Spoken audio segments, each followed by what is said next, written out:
Quiero agradecer a Bayer por este espacio que nos brinda dentro del Congreso Colombiano de Urología, que por primera vez es virtual dadas las circunstancias que vive el mundo, pero que no lo hace menos interesante y lleno del contenido científico al cual estamos acostumbrados.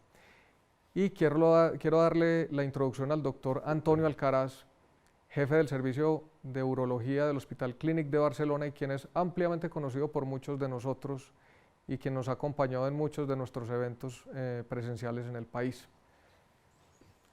Doctor Alcaraz, bienvenido. Quiero daros un enorme abrazo a todas las urólogas y urólogos colombianos, que pues este año vais a tener que disfrutar del Congreso Colombiano de forma online. Yo creo que de una forma muy inteligente se están haciendo una serie de grabaciones para el Congreso.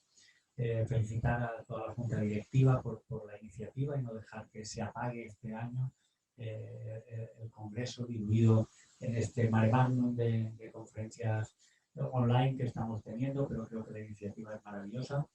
Estoy deseando poder volver a mi querida Colombia. El último congreso pues estuve de forma presencial en la costa colombiana, disfrutando pues, de sus gentes, de su maravilla y todos mis amigos colombianos. Lo dicho, deseando daros un abrazo de forma presencial y agradecer, en este caso a Bayer, la oportunidad que me da de que nos podamos ver en directo. Existen algunos estudios, doctor Alcaraz, que nos muestran que el estadio M0, castración resistente, no existe cuando se utilizan imágenes de nueva generación. ¿Cree usted que esto impacta el tratamiento de este tipo de pacientes? Esta pregunta va directamente dirigida a la forma como estamos estadiando el cáncer de próstata avanzado. Es decir, si lo estamos estadiando de forma tradicional, convencional, gammagrafía y taco-resonancia magnética para ver adenopatías retroperitoneales, mediastínicas, metástasis viscerales, o lo estamos haciendo con técnicas más sensibles como son los PET-TACs, con colina o con PSMA, los que tienen la suerte que todavía es más sensible que la colina. En cuanto a si existe el estadio M0 o no existe, o realmente nuestra incapacidad diagnóstica, hombre, todo apunta a que más bien es nuestra incapacidad para el diagnóstico, ¿no? Excepto algunas recurrencias locales, si hay PSA en progresión, quiere decir que existen células prostáticas productoras de PSA y, por tanto, muy probablemente enfermedad metastásica. El estudio al que hace referencia es un estudio que se realiza, que son 200 pacientes, que se denomina una población Spartan-like, que es una población parecida al estudio Spartan, pero que por otra parte es absolutamente igual que la del estudio Aramis, que son pacientes que han resistentes a la castración, que han progresado a la deprivación androgénica, sin metástasis detectadas por gammagrafía o por TAC, y que tienen una velocidad de doblaje de PSA inferior a los 10 meses. Pues bien, lo que ese estudio nos dice es que realmente encontramos captaciones con ese PSMA en algo más de la mitad de los pacientes, fuera del territorio pélvico. Es decir, que sería enfermedad metastásica. Encuentra un 39% de captaciones en mediastino o en retroperitoneo, M1A, un 24% de captaciones en hueso, M1B, o incluso un 6% de captaciones viscerales y hígado o pulmón, M1C. Quiere decir eso que, bueno, cuanto más afinemos en el diagnóstico, vamos a ser capaces de detectar más captaciones extrapélvicas de células prostáticas, al fin y al cabo. Pero eso no debe cambiar nuestra indicación, porque la población, como queda definida no solamente en Aramis, sino en Prosper o en Spartan, es pacientes que progresan al PSA estando bajo castración y que no diagnosticamos metástasis por gammagrafía ósea o por TAC tóraco-abdominal. Esa es la definición. Y que tengan un PSA doubling time menor de 10 meses. Por tanto, la respuesta es: somos mejores para detectar dónde están esas células productoras de PSA, pero la población y la indicación de los fármacos son con los pacientes diagnosticados por TAC y por gammagrafía ósea. Muchas gracias, doctor Alcaraz, por su respuesta. Y aquí quisiera hacer énfasis en que los estudios en el escenario castración resistente sin metástasis fueron hechos, como nos los explicó suficientemente bien el doctor Alcaraz, con imágenes tradicionales o con imágenes convencionales y no con PET. Hago esta aclaración porque en Colombia tenemos la posibilidad de hacer PET con colina y PET con PSMA. Recordemos que los estudios en este escenario fueron hechos con imágenes convencionales, llámese por convencional, gammagrafía ósea y tomografía. Tenemos, doctor Alcaraz, en este momento 3 moléculas para tratar a estos pacientes con enfermedad de castración resistente sin metástasis. ¿Cuál cree usted que son los beneficios clínicos que nos brindan estos tratamientos? Es cierto que tenemos varias moléculas y el desarrollo de las mismas ha sido prácticamente simultáneo, a pesar de que unos pocos meses antes aparecen en salutamida, palutamida, pero posteriormente, en cuestión de meses, aparece darolutamida, y los datos de supervivencia los tenemos de forma simultánea para las tres moléculas, lo cual es una maravillosa noticia para los pacientes afectos de cáncer de próstata avanzado, en este caso resistentes a la castración sin metástasis. Pues bueno, los datos de eficacia, lo más interesante en cuanto a eficacia es que son muy consistentes. Las 3 moléculas han demostrado de alguna forma una eficacia, y los datos, existen pequeñas variaciones, pero que yo personalmente no las considero especialmente relevantes, las variaciones. Lo que sí que encuentro muy importante es que cuando valoramos lo que primero se publicaron, por la evolución de los ensayos clínicos, el objetivo primario, ¿no?, que era MFS, la supervivencia libre de metástasis. Y lo que nos damos cuenta es que de forma consistente los 3 fármacos consiguen retrasar las metástasis en prácticamente 2 años, entre 22 y 24 meses, las diferentes ensayos clínicos, diferentes líneas. Yo a eso le doy un valor muy relevante, y de eso lo enlazaremos luego con la calidad de vida. Y la segunda noticia es que un año después se publican ya los datos de supervivencia global, cuando ya los ensayos clínicos han sido suficientemente maduros. Y de nuevo encontramos unos aumentos de supervivencia para las 3 moléculas muy consistentes, ¿no? Muy consistentes, de alrededor de un año. Cuando se miran los hazard ratios, varían entre el 22% para polutamida, al 31% de la darolutamida, un 27% creo que es para enzalutamida, pero realmente aumentos de supervivencia muy relevantes. A mí, como soy persona de concepto, intento que sea claro, yo diría: mire, estoy retrasando en 2 años las metástasis, pero además ese retraso de las metástasis no me está haciendo que sean menos eficaces los tratamientos posteriores. ¿Por qué? Porque soy capaz incluso de aumentar la supervivencia. Por tanto, yo creo que los datos son maravillosos. El hecho de que yo haga que estos pacientes vivan un año más es muy importante, y creo que es todavía, no sé si igual de importante o más importante, el hecho de que yo retrase las metástasis en estos pacientes. Las retraso en 2 años. Eso quiere decir que la instauración, voy a tener un paciente libre de metástasis más allá de 3 años y medio. y realmente el hecho de hacer metástasis y el dolor que suele venir asociado a ella, pues es algo que incrementa mucho la percepción de salud a pesar de estar ante un cáncer de próstata avanzado. Excelente resumen de la eficacia de los tratamientos, doctor Alcaraz. Y quiero enfatizar que el objetivo principal de los 3 estudios en este escenario fue la sobrevida libre de metástasis, un subrogado del cual no estamos muy acostumbrados en cáncer, pero que fue aprobado de hecho por la FDA y que en los resultados finales se tradujo en sobrevida global. Ahora, doctor, ¿qué opinión le merece el perfil de seguridad que tienen estos medicamentos antagonistas del receptor androgénico de nueva generación?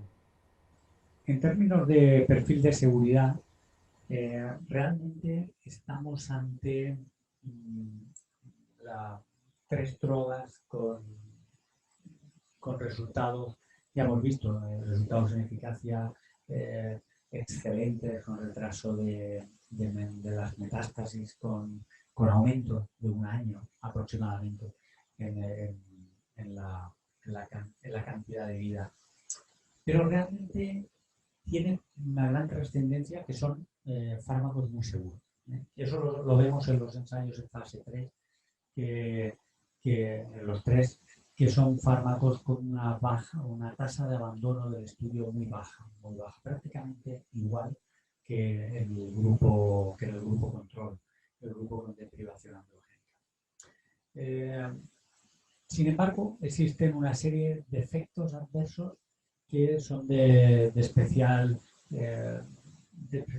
preocupación dentro de lo bien que de los pocos efectos adversos que tienen estos fármacos. Y eso son lo que se conocen como efectos adversos de especial interés, que son los relacionados con los inhibidores del receptor androgénico. En este caso, pues la palutamida, la ENSA o la darolutamida. Esos efectos adversos de especial interés básicamente son de 2 esferas. La primera sería efectos en lo que es el cansancio, el cansancio de la fatiga en estos pacientes. A veces es difícil de distinguir en las publicaciones porque cuando se publican está la astenia y la fatiga, es difícil de deslindar, pero diríamos que sabemos que hay, no todos los pacientes, pero un porcentaje de pacientes que desarrollan este cansancio. Eso lo sabemos de los fármacos más tradicionales, como la enzalutamida, que ha sido probada en CTRCN1, luego en monosensible, y también recientemente de apalutamida, que también ha sido probada pues, en CTRCN0, que es lo que nos atañe hoy, pero también en los monosensibles, ¿no?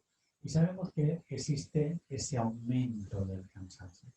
Entonces, para mí la forma mejor de medir ese aumento de cansancio es cuánto aumenta sobre el grupo control. Y eso viene a ser del orden de algo más del 10% de pacientes que presentan esa fatiga. También es cierto que esas fatigas en grado 3 pues no suele pasar del 2-3% de los pacientes, que son las que te obligan a abandonar el tratamiento. Pero es indudable que hay un efecto bastante consistente de fatiga que tenemos que estar atentos, que suele pasar en los primeros meses de tratamiento y que en algunos pacientes nos obliga a abandonar. Pues bien, la darolutamida tiene un pequeño aumento del orden del 4% en el estudio de fatiga respecto al grupo control. Parece que haya menos fatiga. Esto por una parte. Esa fatiga puede estar relacionada con caídas y fracturas que también están aumentadas en un cierto porcentaje, tanto en otros estudios de drogas como ENSA o como apalutamida, un porcentaje pequeño, pero que existe. Esto no se aprecia en el ensayo clínico de darolutamida. esas caídas, fracturas, que yo de alguna forma las puedo relacionar con el cansancio, pero probablemente también con, con el cambio cognitivo que pueden sufrir algunos pacientes tratados con inhibidores del receptor androgénico. La glutamina en sus estudios preclínicos pues apenas pasaba, creo que el paso de la barrera hematoencefálica es del 3% del fármaco, la concentración es el 3% de la concentración plasmática. Y probablemente eso hace que su perfil de seguridad pues, sea más favorable en estos aspectos, en aspectos de deterioro cognitivo o de cambio de la percepción cognitiva. Son entonces medicamentos seguros, como nos lo muestra el doctor Alcaraz, con diferencias sutiles entre ellas. Una que podemos destacar es el cruce de la barrera hematoencefálica, que con la darolutamida va a ser menor, traduciéndose esto en menores efectos a nivel del sistema nervioso central. Conociendo, doctor Alcaraz, que los pacientes con cáncer de próstata castración resistente no metastásico son pacientes con poca sintomatología, ¿qué impacto van a tener estos medicamentos en calidad de vida? El tema de la calidad de vida siempre es muy debatido, absolutamente importante. Absolutamente. Otra cuestión es los cuestionarios, cómo las medimos. Que a veces valoran aspectos que no siempre son trasladables a lo que es un paciente con cáncer de próstata avanzado. Pero bueno, ¿qué sabemos en el escenario resistente a la castración MC? Pues sabemos cosas importantes. Lo primero es que el paciente tiene un buen estado general, a pesar de haber estado recibiendo deprivación androgénica durante habitualmente varios años, a la progresión de la enfermedad localizada. Son pacientes que tienen buen estado general. Y lo que sabemos es que no se deteriora más la calidad de vida de estos pacientes. Primera, con ninguna de las moléculas se deteriora más. Y eso es algo muy importante. Antes decía que antes de que tuviéramos los datos de supervivencia, pues teníamos los datos de MCS, de retraso de las metástasis. Bueno, una condición que es importantísima para que realmente tener en valor la MCS, el retrasar la metástasis, es que no deteriore el estado, la calidad de vida de los pacientes, ¿cierto? Y esto se cumple. Si nos concentramos en darolutamida se hicieron 4 cuestionarios diferentes de calidad de vida. En ninguno de ellos empeoró y en algunos de ellos mejoró. Esto me lleva un poco también a los Patient Reported Outcomes, los PROs, ¿no? Y para mí el más importante de todos son los referidos a dolor. Pues en el ensayo de Aramis se vio como el inicio del dolor se retrasaba en los pacientes con darolutamida. Para mí eso es suficiente justificación. Pero además uno de esos 4 cuestionarios de calidad de vida fue el PFI. El BFI es relacionado con dolor, tiempo a la instalación de dolor y progresión en la escalada del dolor, y en los dos fue retrasado por la darolutamida. Por tanto, calidad de vida se mejora no solo con darolutamida, también con ENZA o con apalutamida, pero darolutamida lo hace de una forma muy contundente, muy contundente. ¿Por qué tiene eso valor? Pues tiene valor porque no solamente alargamos la vida, sino que el periodo de esa vida, de esos más de casi 6 años de vida que tienen estos pacientes, realmente la parte más negativa, que es la parte tratada de forma agresiva con quimioterapias, con mórficos, se acorta. Es decir, no solamente le doy un año más de vida, sino como alargo mucho el periodo libre de metástasis y por tanto libre de dolor y de deterioro de la calidad de vida, realmente la parte más terrible de la enfermedad probablemente se acorta a 1 año o poco más de un año. Y yo creo que eso es el gran éxito del tratamiento temprano con los inhibidores del receptor androgénico en esta fase de la enfermedad, precisamente la castración sin metástasis. Es muy interesante cuando analizamos los estudios, si ustedes van al detalle de por qué se midió la calidad de vida, es una muy buena forma de explicar una condición, digamos, importante en este tipo de pacientes. Y lo voy a hacer gráficamente. El paciente con enfermedad de castración resistente es un paciente que no tiene metástasis en este escenario y que no va a tener síntomas. Ese paciente yo le voy a empezar un medicamento que potencialmente tiene efectos secundarios y que potencialmente secundarios a estos va a tener efectos deletéreos sobre su salud o sobre su calidad de vida. Entonces, esta es la razón que explica por qué se midió calidad de vida en estos estudios. Cuando nos vamos más adelante, entonces los estudios que probaron que son efectivos en términos de retrasar ese tiempo a que lleguen las metástasis y por ende los efectos que genera la enfermedad. Pero cuando yo tengo un paciente al frente y le estoy explicando esto y le estoy explicando que son medicamentos efectivos y que va a durar mucho tiempo sin que lleguen las metástasis, el paciente también va a querer saber si va a estar en la misma condición que si simplemente esperara a que llegaran las metástasis, porque de hecho está bien, no siente nada. ¿Cuál es el punto? Los estudios midieron calidad de vida precisamente para saber cuál es el impacto en ese sentido con respecto a los medicamentos. Y cuando comparamos calidad de vida en el paciente tratado y en el paciente en placebo, en este caso lo que hacíamos tradicionalmente hasta esperar que llegaran las metástasis, nos damos cuenta que midiendo calidad de vida, la calidad de vida va a ser similar en ambos grupos.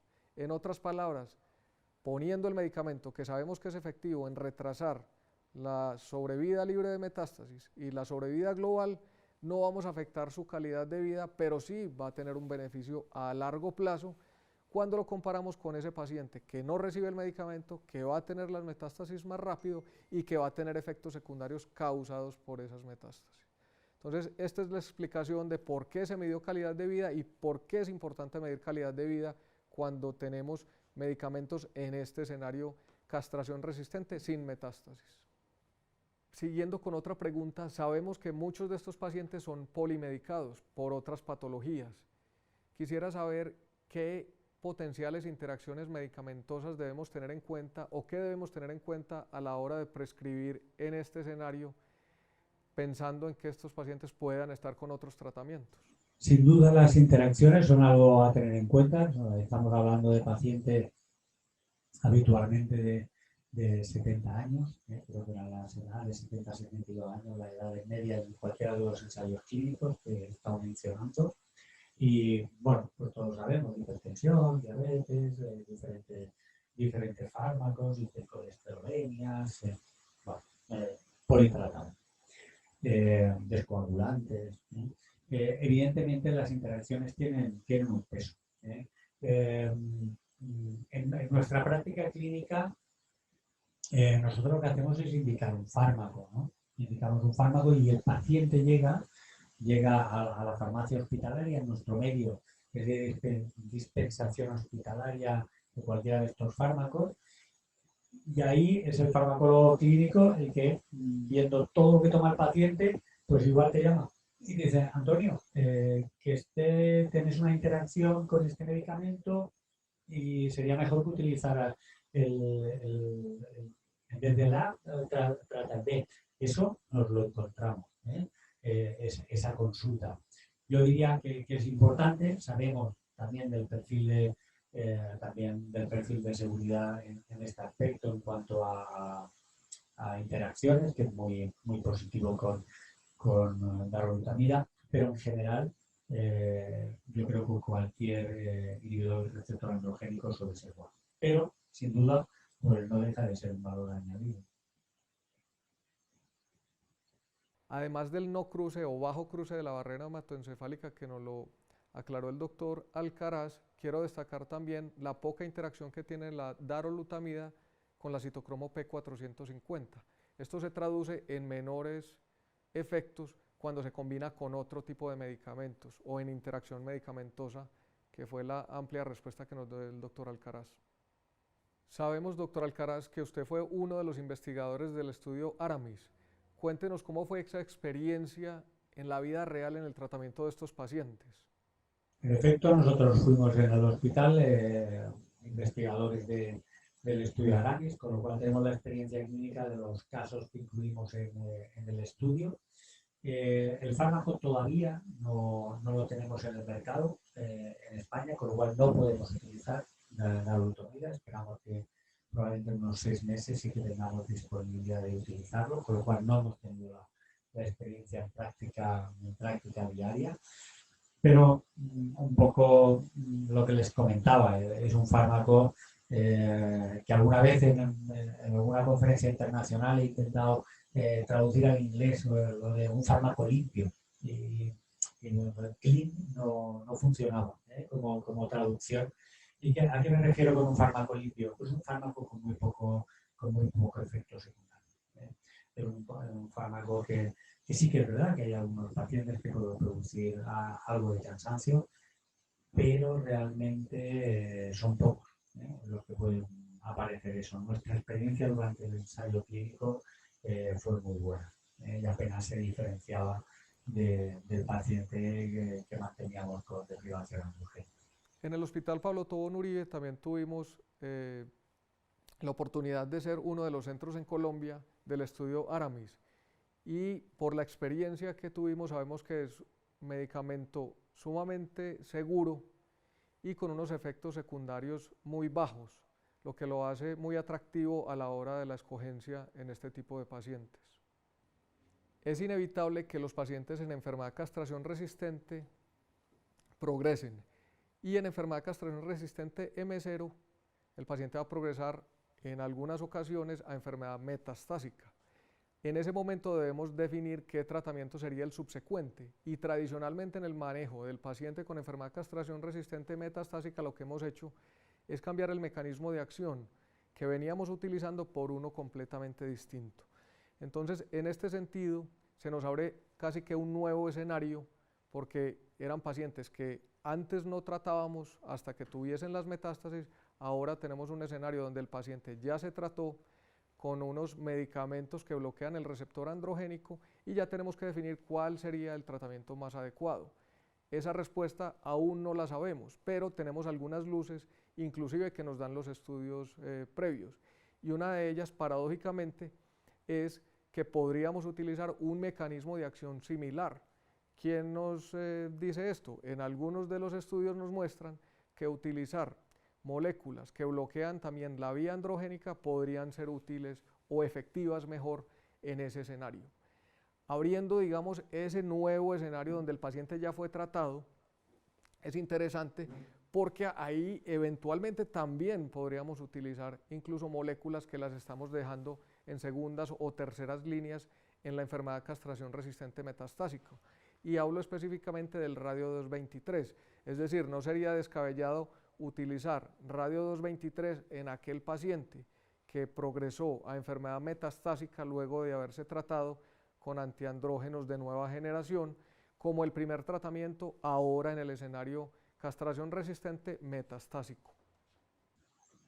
Bueno, ahora estamos asistiendo a cómo algo que venimos sabiendo desde hace muchos años.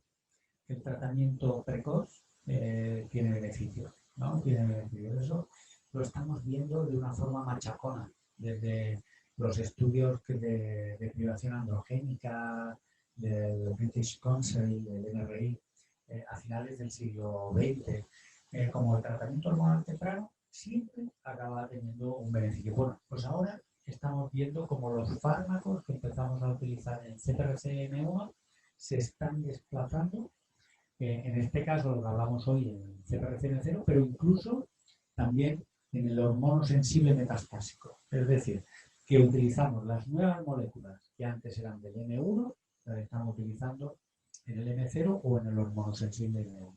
Entonces, eso obviamente tiene una repercusión. ¿Qué sabemos? ¿Qué estamos haciendo? Estamos echándole sentido común, simplemente sentido común. Es decir, si yo utilizo un tratamiento hormonal de glutamina, enzalutamida, lo que quiera, abiraterol, en un estadio precoz, eh, y me progresa, ¿por qué me progresa? Me progresa porque seleccionamos clonas resistentes a ese tratamiento hormonal y probablemente lo sensato es cambiar el modo de acción de los fármacos que utilizamos. Eso es lo que tenemos que hacer, ¿no? Cambiar el modo de acción.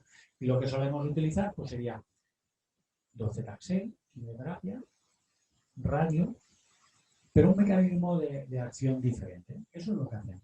Y eso viene avalado por datos provenientes de los ensayos clínicos que a la progresión se utilizaban diferentes fármacos y vemos cómo han respondido cualquiera de los ensayos clínicos. Cierto que a la progresión ya no se autorizan los segundos fármacos, sino que es a gusto de cada investigador, ¿no? Bueno, pero sabemos que después del tratamiento hormonal, el tratamiento hormonal no suele funcionar. Después de una progresión a docetaxel, más docetaxel o más cabazitaxel suele funcionar menos. Y que es interesante hacer un cambio de molécula, de mecanismo de acción. Entonces, tratamiento, normalmente a la progresión de un tratamiento hormonal, darolutamida. Yo trato con darolutamida, un CPRCM0, y me progresa, me hace metástasis. ¿Qué tengo que utilizar? Lo primero que tenía en la cabeza sería docetaxel. Pero sabemos que un 40-50% de los pacientes no son subsidiarios, no tienen suficiente salud como para recibir docetaxel, un tratamiento de CPRCM1, ¿no? Que normalmente pues, son al menos 10 ciclos, si podemos utilizarlos. No suelen ser subsidiarios. Entonces, ese paciente nos quedan muy poquitas alternativas. Y dentro de las alternativas está el radio. El radio que no solamente quedaría destinado para pacientes que no pueden recibir docetaxel, también hay que no quieren recibir docetaxel y que prefieren probar el radio, ¿no? Es una opción. Una vez dicho esto es cómo actuamos. Pero una cosa es cómo actuamos y otra cosa probablemente cómo deberíamos actuar, ¿no? ¿Y cómo deberíamos actuar? Pues deberíamos saber un poquito más de ese tumor y deberíamos hacer genotipados del tumor. ¿Por qué? Pues por ejemplo, porque este año se ha publicado un estudio que es el nacimiento de la medicina de precisión en cáncer de próstata. Por una vez, tenemos un estudio en fase 3 que te dice que en una población determinada, que es el 20% de los CPRC metastásicos, aquellos que tienen mutaciones de genes reparadores de ADN, que responden mejor a un inhibidor de PAR que no a las moléculas convencionales ABI o ENZA. Fíjense que ya estoy llamando de moléculas convencionales a ABI o ENZA, ¿no? Que ya tiene su mérito. Pues bueno, quiero decir que probablemente tendríamos que ya empezar a hacer nichos de diferentes poblaciones donde sean más eficaces un determinado fármaco o el otro. En el fondo es hacer lo que hacen nuestros colegas en el cáncer de mama, trasladarlo ya de una vez al cáncer de próstata. En definitiva, diríamos, a la progresión cambia el mecanismo de acción, pero si tienes posibilidad, empieza a introducir la medicina de precisión, empieza a buscar el fármaco más adecuado para el tumor en concreto. Y finalmente, doctor Alcaraz, conociendo los efectos secundarios de este tipo de moléculas, ¿considera usted que dentro de la práctica usual deberíamos introducir mediciones de calidad de vida y mediciones de déficit neurológico específicamente? Todo el mundo conoce que yo soy un defensor desde siempre del apoyo multidisciplinario, del tratamiento multidisciplinario, ¿no? Lo era cuando se nos pedía, por favor, a los urólogos de que formáramos parte de ello para incluir al resto de especialistas, médicos oncólogos médicos, oncólogos radioterápicos, porque realmente lo manejábamos todos nosotros, ¿no? Yo siempre fui un gran defensor de que entraran otros especialistas. Creo que nos enriquecen mucho. Y actualmente sigo siendo al revés, un defensor de que no se nos excluya una vez que están dentro. ¿no? Creo que es importante. Dentro de ese equipo multidisciplinario, al menos el nuestro, ocupa un papel muy importante la enfermera de oncología, la enfermera oncológica, uro-oncológica, desde el departamento de urología, en este caso pagada por el departamento de urología, ¿no? Entonces, ¿por qué es importante esta enfermera? Pues justamente por lo que usted está comentando, ¿no? Porque no solamente es decidir el tratamiento adecuado, hacerlo, sino hacer el seguimiento de esos pacientes. Y sabemos, antes he dicho y me reitero, que estamos ante 3 drogas maravillosas, ¿no? La glutamina, la INSA, la APA, magníficas, con pocos efectos secundarios, pero dentro de esos efectos secundarios pues pueden estar el deterioro cognitivo o más que deterioro cognitivo muchas veces un aturdimiento o un cambio de personalidad y esto realmente lo puede detectar mucho más fácil la enfermera oncológica que no muchas veces el médico en una visita más apresurada de 15 a 20 minutos. Yo creo que es importante. Y también valorar pues esos efectos adversos más de clase, ¿no? Como puede ser la fatiga, como puede ser si ha tenido el paciente una caída, investigar, porque hay caídas pues, que no tienen mayor importancia, simplemente ha tropezado. Y otras son fatigas por torpeza, ¿no? Entonces, todo eso es lo que tenemos que acabar de afinar y ir un puntito más allá de lo que son pues, los oncólogos médicos, los urólogos, los oncólogos radioterápicos y la enfermera de oncología yo creo que es absolutamente importante en este manejo. Sin duda, necesitamos un manejo muy integral de este tipo de pacientes en la medida que lo permitan los médicos. Quiero agradecer al doctor Alcaraz por esta entrevista y por estas interesantes respuestas. Hasta hace muy poco no teníamos ningún tratamiento efectivo en enfermedad de castración resistente sin metástasis. Ahora tenemos diferentes opciones que nos han mostrado no solo que se aumenta la sobrevida libre de metástasis, sino que esto se traduce en sobrevida global y en un retraso a los síntomas que va a tener el paciente. Y esto es muy importante. Pero también nos abre otra ventana interesante y es, una vez este paciente progrese, ¿qué vamos a utilizar? Y como lo hemos visto a través del tiempo, desde los primeros estudios en enfermedad de castración resistente, y si nos devolvemos a esa época, cada vez vamos utilizando esos medicamentos que utilizábamos en fases más tardías de la enfermedad, las vamos a usar en fases más tempranas. Entonces, una vez estos pacientes progresen, tenemos un nuevo escenario donde vamos a poder utilizar probablemente esas moléculas que utilizamos en forma tardía de una forma más temprana. En otras palabras, cuando el paciente con castración resistencia sin metástasis me progresa a enfermedad metastásica, pudiese utilizar drogas que estamos utilizando en este momento en segundas o terceras líneas. Les agradezco a todos por la compañía y agradecemos nuevamente a Bayer por la invitación y por crearnos este espacio dentro del Congreso Colombiano de Urología.